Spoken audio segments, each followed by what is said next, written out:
तो गाइज मैं हूं अंकित और आप देख रहे हैं रेसलिंग फैंस नेटवर्क। सबसे पहले गाइज हम लोग अपनी बातों को शुरू करेंगे रेसलमेनिया एंड रॉयल रंबल से। तो भाई ये कोई आम रेसलमेनिया रॉयल रंबल की मैं बात नहीं करने जा रहा हूं। ये रेसलमेनिया एंड रॉयल रंबल वो है जो कि सऊदी में आगे जाके हो सकता है। मैंने आपको बताया कि सऊदी वाले चाहते हैं कि WrestleMania, survivor series, royal rumble ऐसे बड़े इवेंट्स भी डब्ल्यूडब्ल्यूई के आए सऊदी अरेबिया में। हालांकि ये चीज़ होगी या नहीं होगी वो बहुत दूर की बात है, लेकिन इसको लेके एक और नई अपडेट है। ये अपडेट क्या आप लोग देख सकते हो।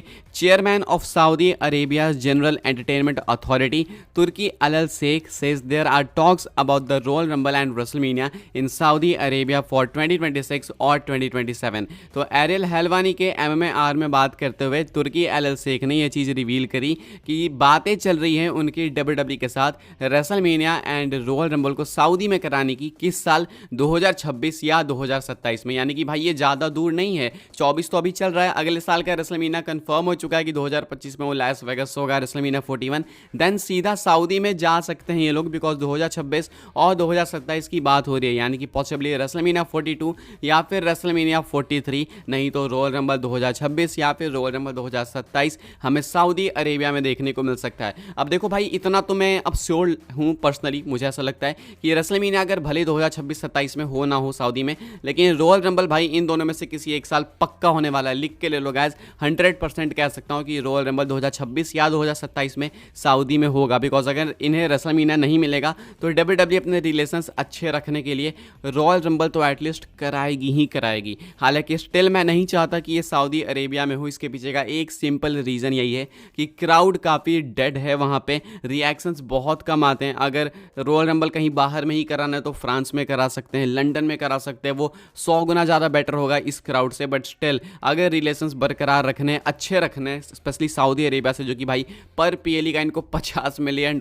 पे करती है, तो इस कंडीशन में भाई डब्ल्यूडब्ल्यूई जरूर से रॉयल रंबल और रेसलमेनिया सऊदी में लेके जा सकती है। अभी इसके बारे में आप लोग क्या सोचते हो कमेंट करके बताना। एंड ऑफ द डे भाई बिजनेस है, पैसे मैटर करते हैं। एंड यस, डब्ल्यूडब्ल्यूई पैसे के पीछे भागती है, स्पेशली टीकेओ जब से हुआ है, एंडेवर के अंदर जब से आए तब से स्पेशली। आगे बढ़ते हैं गाइस, बात करते हैं अगली स्टोरी के बारे में जो कि एरिक रोवन को लेके। तो मैंने आपको अपडेट बताई थी पीडब्ल्यू इनसाइडर की कि एरिक रोवन जो है भाई स्पॉट करे गए हैं परफॉर्मेंस सेंटर में। इससे पहले डब्ल्यूडब्ल्यूई में वो शायद देखे गए थे मेडिकल वगैरह के लिए, लेकिन हाँ करेंटली वो कंफर्म है ऑलमोस्ट कि साइन कर चुके हैं कंपनी के साथ। अब अभी जो इनको परफॉर्मेंस सेंटर में स्पॉट करा गया, तो क्यों करा गया, क्या कर रहे थे वो, काफ़ी सिंपल है। वैसे मैंने आपको उसी टाइम बताया था कि परफॉर्मेंस सेंटर में वो हैं, इसका मतलब कि वो ट्रेन कर रहे होंगे अपने रिटर्न के लिए। तो इसको ही लेके फाइटफुल की अपडेट है। फाइटफुल अपनी साइट से कंफर्म करती है पीडब्ल्यू इनसाइडर की रिपोर्ट एंड कहती है यस हम लोग वेरीफाई कर सकते हैं, कंफर्म कर सकते हैं कि जो एरिक रोवन है वो परफॉर्मेंस सेंटर में प्रेजेंट थे। वो थे भाई फिटनेस चेकअप वगैरह के लिए, साथ में ट्रेनिंग कर रहे थे अपने रिटर्न की। यानी कि कंफर्म हो चुका है ये कि वो डब्ल्यूडब्ल्यूई के साथ साइन कर चुके हैं।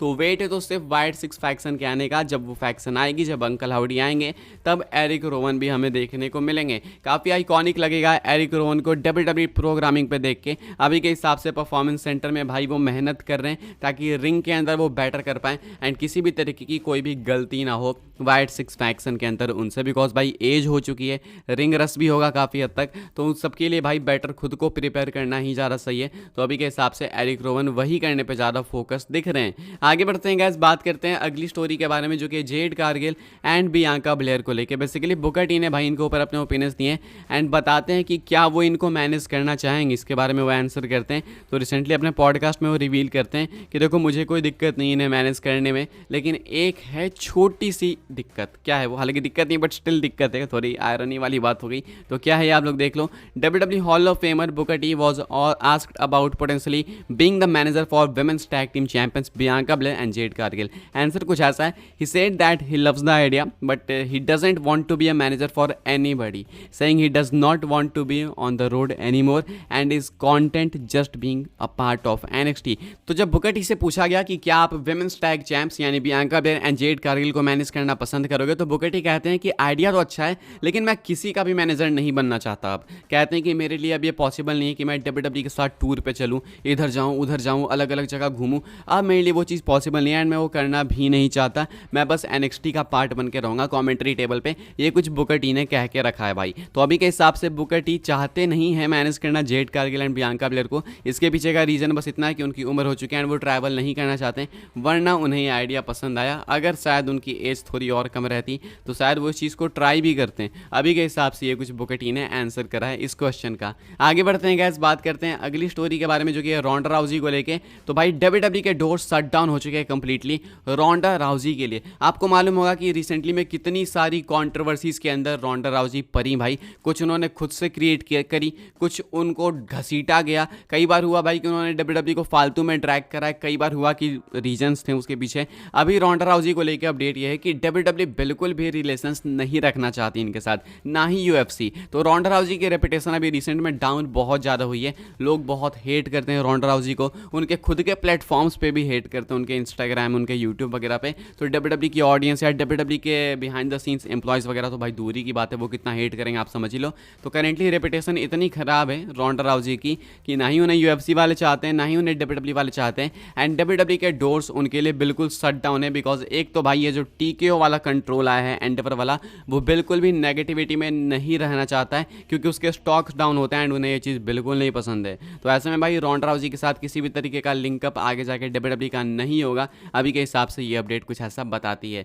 आगे बढ़ते हैं गैस, बात करते हैं हम लोग अपनी नेक्स्ट एंड फाइनल स्टोरी के बारे में, जो कि Cody Rhodes and Logan Paul को लेके, इनके king and queen of the ring में होने वाले चैंपियन वर्सेस चैंपियन मैच को लेके, जो कि मोस्ट लाइकली आपको विनर टेक्स ऑल में बदलते हुए दिखेगा, जैसे कि कोडी रोड्स ने इंडिकेट करा है। अब इस मैच की एंडिंग कैसे होगी? अगर ये चैंपियन वर्सेस चैंपियन मैच होकर विनर टेक्स ऑल होता है तो एंडिंग कैसे होगी? अगर ये विनर टेक्स ऑल नहीं है तब तो भाई कैसे भी एंडिंग करा दो, नॉन टाइटल मैच है तो कोई भी जीते कोई भी हारे फर्क नहीं पड़ता है, ऐसे में कोडी ही जीतेंगे। लेकिन अगर ये विनर टेक्स ऑल है तो जीतना दोनों के लिए ही मुश्किल है, हारना दोनों के लिए ही मुश्किल है। हारना दोनों के लिए इसलिए मुश्किल है बिकॉज अगर कोडी डबल चैंपियन बन जाएंगे तो फिर कोडी को कौन हराएगा US टाइटल के लिए? अगर लोगन पॉल डबल चैंपियन बन जाएंगे तो भाई कोडी के जीतने का मतलब क्या बना? अभी तो रेसलमेनिया में वो जीते थे। दूसरा ये भी है कि लोगन पॉल समरस्लैम के लिए हेवली एडवर्टाइज्ड हैं, तो वहाँ वो बिना टाइटल के नहीं जाने वाले हैं। तो अगर विनर टेक्स ऑल में जाओगे तो ना जीतते बनेगा ना हारते बनेगा, यानी कि लूज लूज सिचुएशन है WWE के लिए। तो ऐसे में एंडिंग क्या होगी? एंडिंग होगी एक शॉकिंग एंडिंग। अब ये एंडिंग कैसी हो सकती है भाई? बैटिंग ऑड्स नहीं है, बैटिंग ऑड्स आगे तो मैं आपको बताऊंगा।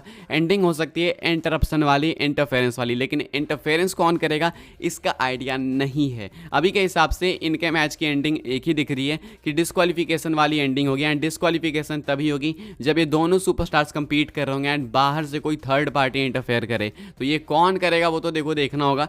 कुछ नेम्स हैं टॉप ऑफ माई लिस्ट में, आपको बता देता हूँ। एक तो सोलो सिकोआ मुझे लगते हैं, पॉसिबली सोलो सिकोआ आके अटैक कर सकते हैं एंड मे बी वहाँ पे जेकब फाटो का भी डेब्यू हो जाए, वो भी हल्का सा लाइकली है। और नहीं तो फिर अंकल हाउडी, बिकॉज रूमर्ड है कि king and queen of the ring में अंकल हाउडी के साथ कुछ होने वाला है, बिकॉज वही डेट्स इंडिकेट करी गई है। तो हो सकता है अंकल हाउडी इंटरप्ट करें। अब ये कितना सही होगा कितना नहीं वो मुझे नहीं पता, लेकिन अगर प्रॉपर मैच को एंड करना है डिस्क्वालिफिकेशन के साथ तो एक मैसिव इंटरप्शन चाहिए। ऐसा नहीं कि भाई छोटे मोटी कोई इंटरप्शन होगी, मैच भी खराब, एंडिंग भी खराब, सब कुछ खराब। तो अभी के हिसाब से यही है कि एंडिंग आपको इंटरप्शन वाली देखने को मिल सकती है, तब जाके डिस्क्वालिफिकेशन में मैच एंड होगा एंड टाइटल नहीं चेंज होगी। वरना अगर टाइटल चेंज होगी तो भाई लूज लूज सिचुएशन है। अभी के हिसाब से इस वीडियो के लिए बस यही कुछ अपडेट्स है गाइस। आई होप सो आपको इन्फॉर्मेशन मिली हो तो वीडियो को लाइक करें, शेयर करें, सब्सक्राइब करें चैनल को, ताकि आने वाले टाइम के अंदर आपको और भी ऐसी WWE की न्यूज़, रूमर, अपडेट सब कुछ टाइम टू टाइम जानने को मिलते रहे।